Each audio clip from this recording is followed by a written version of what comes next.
What is going on, guys? It is Daniel Wright, and you are here listening to another episode of Paving the Way. I'm happy to be back in the saddle with you. I know last week we put out one of our previously aired episodes. I say one of ours, like there's multiple people on the show here, let's be honest. One of the previous episodes that I recorded a while back, and so I hope that was of some value last week. Imposter syndrome, that's when we put out about that. So, last week when I went out and got to speak at Lee Boy, to their sales team about just kind of how I've used social media to build a brand, not just for the business, but also for me personally, and just kind of different ways to do that without letting it consume your entire life, right? Not trying to be an influencer, but also trying to be somebody and something in such a busy and noisy world. So going in there and talking to a team of, very seasoned individuals who've been in sales for much longer than I've been in my industry. And talking about that, there was definitely a little bit of imposter syndrome that kicked in. But nonetheless, spoke from the heart, spoke from experience, and did my best to give authentic value. So huge shout out to the Lee Boy team. I appreciate you guys for inviting me out and let me spend a little bit of time with you and your team. But nonetheless, guys, getting back into it this week, coming off a Labor Day weekend. As you can see, I'm not in one of my normal Proline polos because Kelsey and I took a long weekend, and we just got back in town today, which is Tuesday evening that I'm recording this right now. So been on the road all day, got back to the office this evening, got a few things tied up, and here I am now. But nonetheless, guys, I wanted to go ahead and kind of tie in this week's episode with Labor Day. Specifically, how labor and the definition of labor and what you do for work changes as you are growing a team and a business. You guys all know that I try to provide content and information to leaders or small business owners that are growing their businesses and their teams, and try to provide the value of information that I wish I knew earlier on. So with that being said, we're going to talk about how it changes from laboring with your hands to laboring with your mind, and then changing from laboring by yourself to laboring with a team, and then laboring to survive and laboring for legacy. So with that being said, let's get started.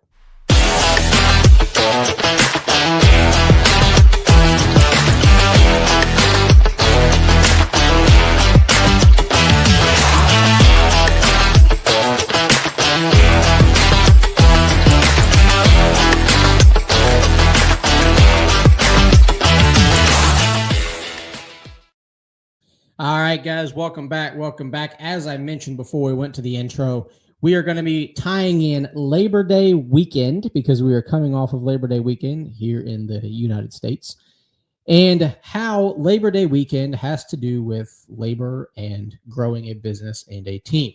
So as I mentioned before, one of the big changes that every small business owner or leader of a team encounters is early on, they are laboring with their hands, and eventually they labor with their mind. So what do I mean by laboring with your hands, right? You could probably relate this back to different levels of a business, the cycles of a business, whatever it might be. But nonetheless, you're at stage one, level one, day one, whatever you want to call it. You're at the beginning. You're answering the phone calls. You're doing the proposals. You're doing the work. You're sending the invoices. You're depositing the money if they pay you.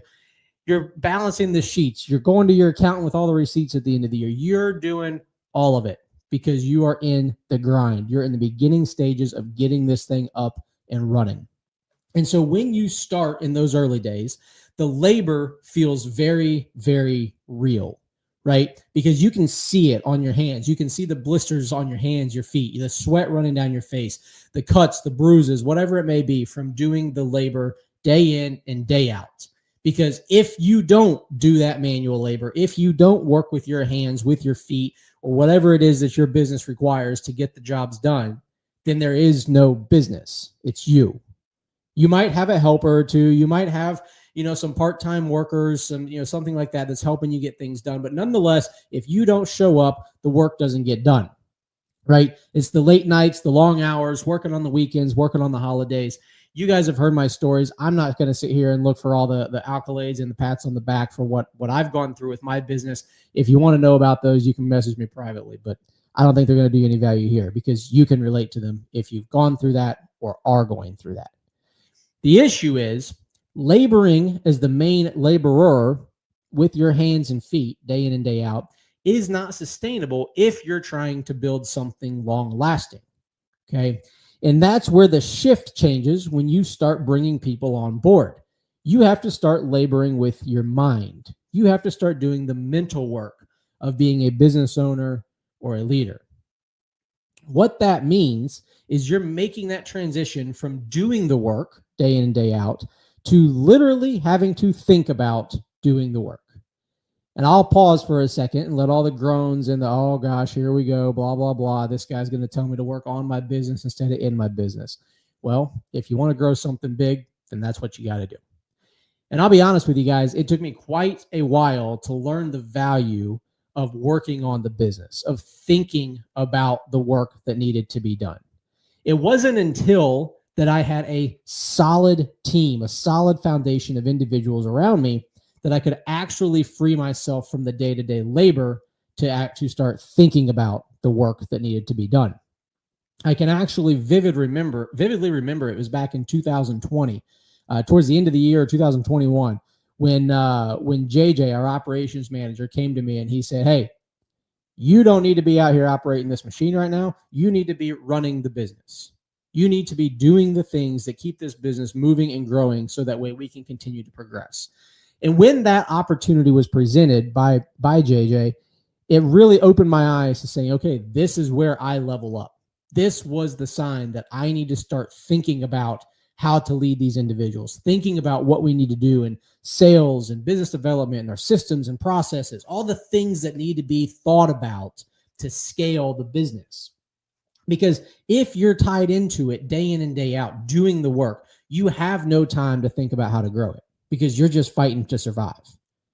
But in that transition, when you go from laboring day in and day out with your hands to now starting to find time to labor with your mind, is when growth begins to happen. It's when opportunities begin to present themselves. It's when A players and B players start to present themselves instead of the individuals looking to do the minimal work for the highest amount of pay, right? We've all encountered those. And so you start building a business and building a team that is attracting and retaining higher talented individuals that want to be a part of something that they can see the opportunities and the vision coming. Because you as the leader, you as the business owner, have made the conscious decision to start laboring with your mind on a more regular basis instead of just laboring with your hands. That doesn't mean that you just stop doing work that makes the needle move, that you just stop showing up or you stop being in the trenches and part of what's going on. It just means that the time that you're doing those things, there's different tasks, different boxes to be checked. And if you have the right team getting built around you, you're fully aware that you're capable to do that, and the things continue to go, right? The phone calls continue to get answered. The projects continue to get finished. The estimates and proposals continue to get sent out. But the biggest challenge you're going to face is letting go of the control and trusting those individuals that you brought in around you. And so once you spend the time, thinking and working on your business from a strategic mental standpoint, you will slowly but surely start to see that you've built a team that can handle those things and that you can trust them, right? There's a lot of times where I talk about the 3 E's of growing an individual. You want to educate them, you want to equip them, and you want to empower them. When you start thinking about your business and laboring with your mind from a strategic standpoint, you have to think about, how do I need to educate these individuals? How do I need to equip them with the information and the tools necessary to succeed? And how can I empower them to go out and make it happen? Because at the end of the day, they have to choose to want to do it. Because your business and your team is one of millions that they could be a part of, but they've chosen yours. And so it's your responsibility that as you transition from being the doer with the hands to the thinker of the plan, that you have to make sure you are painting the picture for where they're wanting to go. And that leads me into my last point here. The transition from laboring for survival into laboring for legacy. A few years back, when I started doing themes for our business each year, right? We didn't do, New Year's resolutions. We did New Year themes. We've done Give More. We've done Bigger Than Yourself. We've done a few other odds and ends, but there was the one that came up of Bigger Than Yourself that came to mind. And that was the year that I realized if I ever wanted to truly be a business owner, to truly be a leader, to truly be somebody who could make an impact bigger than just in my personal life, I had to start thinking bigger than myself.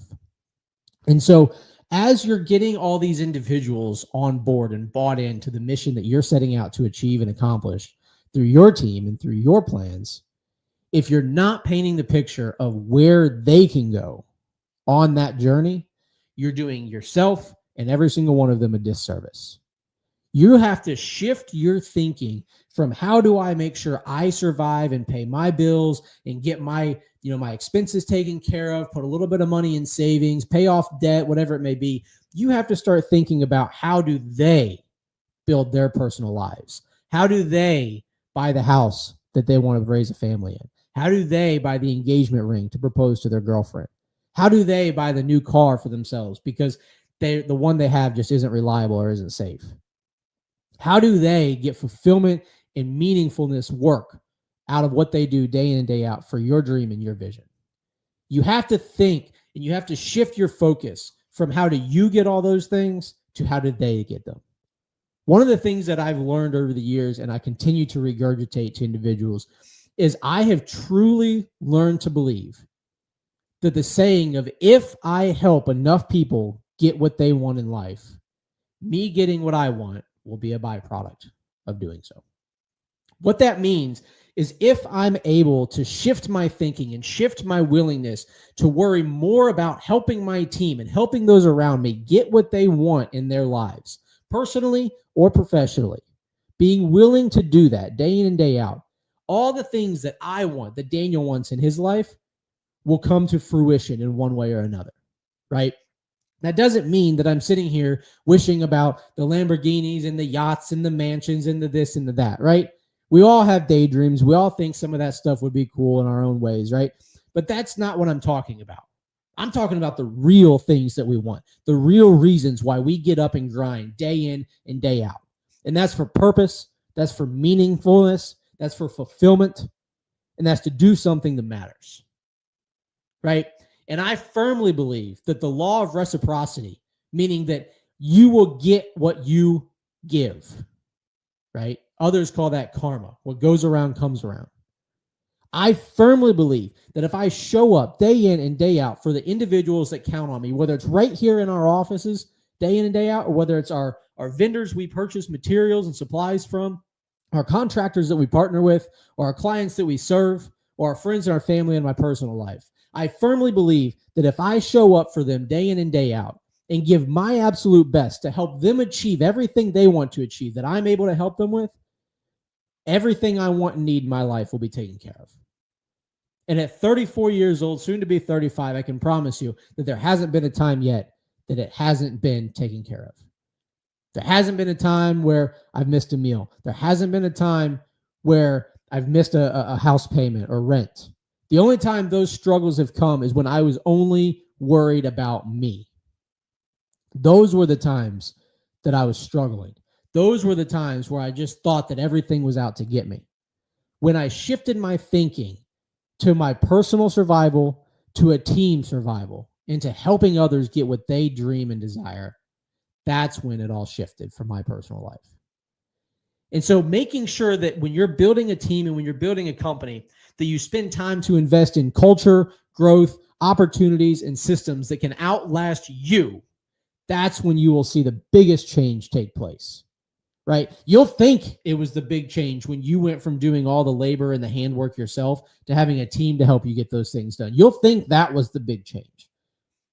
But as I'm learning about what it means to build a team that wants to, not that can, but that wants to operate without my guidance, without my touching everything day to day, as I'm learning that, the more I am seeing that the opportunity to build something that will last far beyond my lifetime is right at my fingertips.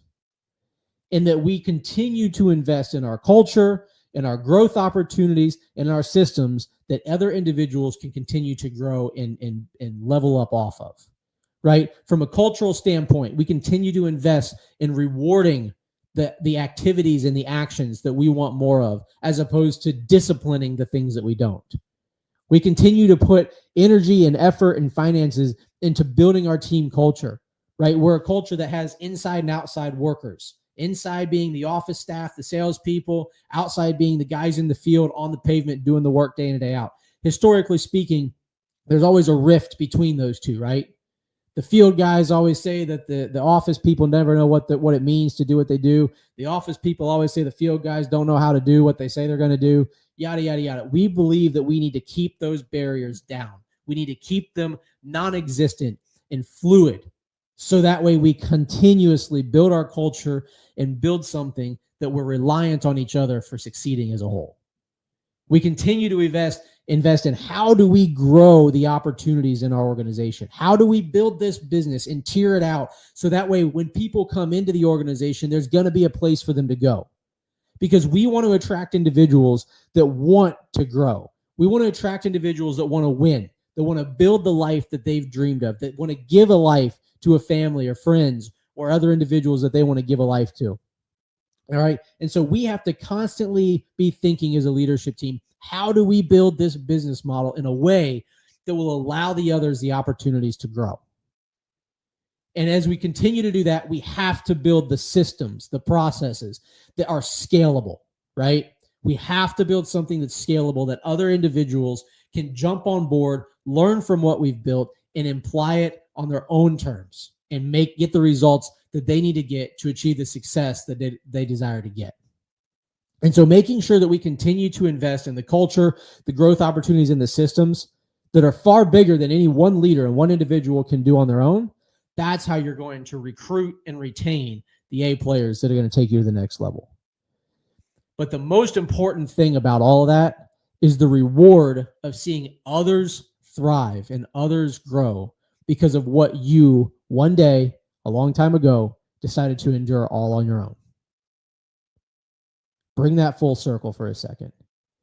We started by talking about you being the person who did all the labor, who worked with your hands and your feet day in and day out just to get the bills paid, just to build something with a hope and an opportunity to do something in the industry or the market that you wanted to do it in. And now here you are getting to look around at the pictures on social media, the pictures in your office, the faces in person, and you get to see these individuals transforming their lives right in front of you. All because you chose to learn how to let go of the day-to-day labor with your hands and your feet and trust someone else to get it done. And then because you chose to start transitioning from just working with your mind in order to in order to build something bigger, to transitioning into how do I build something bigger than me? Because sure, I have a team that I'm in charge of, but how do I build this team and this opportunity to be something that I can be proud of many, many years to come? And how do I build this into something that all the people on our team can be proud of, that they want to go home and tell their family members what they got to do at work that day, or how they were recognized, or what promotion opportunity was presented, or what business growth opportunity was presented to the company at a company meeting, or what company outing that they got to go partake in and do team building and culture building exercises to help us build those relationships and nourish those relationships that we all rely on so much day in and day out. The reward of being able to build something that you get to see individuals' lives transform before your eyes day in and day out is indescribable, but it's 100% worth it. And so that's my challenge to you guys. That's my challenge to think about as we come off of this Labor Day weekend, which hopefully you got to put in a little bit of R&R, spend some time with some family, some friends, doing whatever it is you wanted to do. But as we come off of this weekend and as we're getting back into the grind for this end of quarter 3, into quarter 4 push for 2025, think about how are you transitioning your team? How are you transitioning your business into something that can outlast you and that can bring you the rewardingness and the fulfillment of seeing individual lives grow and flourish right before your eyes? There's a little quote that I came across on the internet to how Labor Day and what I'm talking about here kind of ties together. And I'll read it here for you. It says, while most people celebrate a break from labor, leaders and business owners know labor is less about effort and more about evolution. The way we labor changes, but the goal is always the same: to build something bigger than ourselves. And so I leave you with that, guys. If you're building a team and if you're building an organization, are you building something to be bigger than you? Because if you are, the road's going to be hard. It's going to be long, but it's going to be worth it. If you're not, my challenge to you is why not? What are you building it for? What are you putting in the effort for? Because that's the thing that's going to unlock the opportunities that you're missing right now. So, guys, as always, I appreciate you tuning in this week. I know I told you I was on the road today before recording this. That's probably why I was so talkative today. I just kind of sat and drove and listened to music while Kelsey read her book for a couple hours. But nonetheless, guys, I always enjoy getting out here and in front of you guys and hopefully providing you some value, some things to think about, to talk about, to share with your friends, your family, your peers, whatever it might be. Because I only can hope that the time I spend in front of this camera and behind this mic is providing the value for someone that's a few years behind me. That someone is where I was previous to where I'm at right now and can take these lessons that I'm learning in real time and apply them to hopefully be building something that matters and that they can be proud of. So as always, guys, I encourage you to jump over and check out our company's social pages, our YouTube channel, to see what we're doing in the life of Proline week in and week out. We always try to put our people out there. We try to put who we are out there to make sure you guys know that what I'm talking about every week is not something I've just read and regurgitated. It's something that I live week in and week out and do it so that way I can help others achieve what they want to achieve. So, guys, I hope you have a fantastic rest of your week. I hope you have a great weekend coming up, and I look forward to seeing you all next